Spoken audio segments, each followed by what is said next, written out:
Bonjour mes mangeurs, j'espère que vous allez bien, j'espère que vous prenez soin de vous, c'est la mangeuse en chef. Voilà, n'oubliez pas de vous abonner, de me laisser des pouces en l'air pour m'encourager et des commentaires, merci. Voilà, aujourd'hui je vous présente une recette particulière voilà, c'est une recette que j'ai fait, je me suis dit que je pouvais faire comme ça et j'ai testé.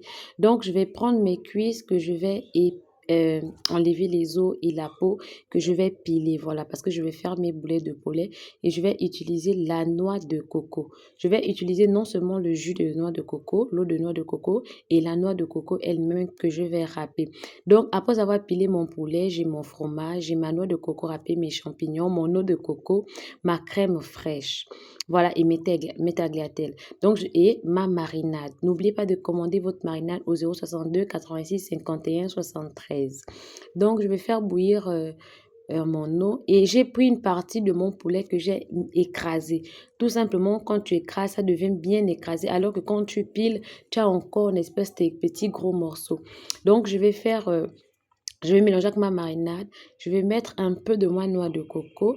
Voilà, je vais émietter un peu des champignons que je vais ajouter pour faire voilà, pour mélanger le tout et tout, parce que ça va m'aider pour faire mes boulettes. Ça va me permettre de faire mes boulettes avec.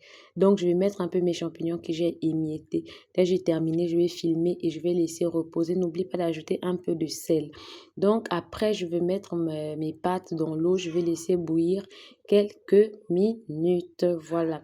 Donc, je vais prendre mon poulet que j'ai pilé. Je vais mettre mon curry, mon sel, ma marinade. Je vais mixer. Je vais bien mélanger. Voilà, je vais malaxer, mélanger. Je vais laisser reposer avant de faire mes boulettes. Voilà, quelques minutes après, je vais prendre mon poulet. Vous avez vu que quand tu piles le poulet, ça ne s'écrase pas beaucoup. Tu as des gros morceaux. Facilement, tu emballes comme ça, tu enroules comme ça. Et là, tu n'as pas besoin voilà. Tu n'as pas besoin des œufs, en fait. Tu n'as pas besoin de la farine. Et qu'est-ce que je mets au milieu? Je mets notre poulet que j'ai mariné en premier. Je mets un peu de fromage et je mets le poulet pilé autour. Est-ce que vous voyez? Et mes boulettes, je les ai utilisées sans les œufs. Voilà, sans les œufs. Et vous allez voir que mes boulettes ne vont pas s'éparpiller. Mes boulettes ne vont pas s'écraser. Voilà, mes grosses boulettes, elles sont prêtes. Tout simplement.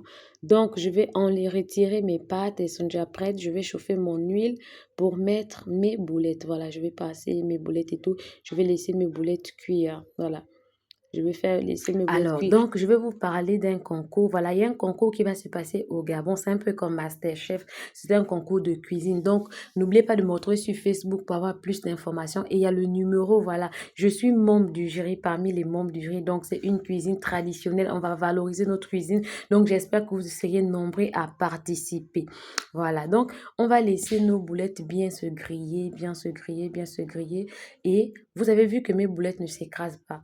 Vous voyez bien que mes boulettes ne s'éparpillent pas. Alors que j'ai pas mis de farine, j'ai pas mis de chapelure, j'ai pas mis des œufs dedans. C'est tout simplement parce que j'ai pilé mes boulettes et il y a des parties qui sont grosses en fait. Donc comme ça, pour cette étape-là, je vous conseille d'utiliser le beurre. Moi, je voulais bien prendre le beurre, mais c'était trop cher. L'histoire que les prix là ne font qu'augmenter, jamais.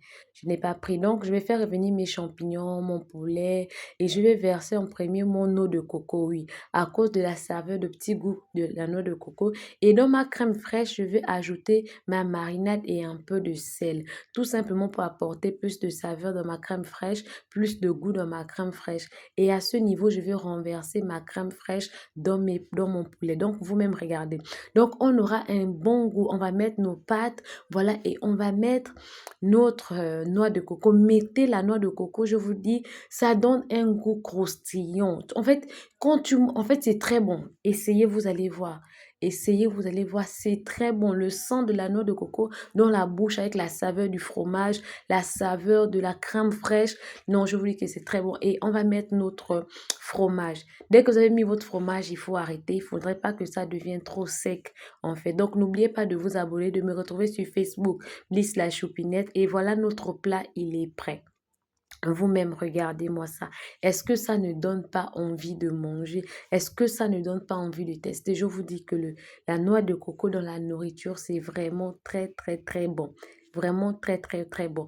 Donc, je compte sur vous pour le concours qui va se passer à Libreville. C'est un peu comme MasterChef et on se dit à la prochaine vidéo. Merci.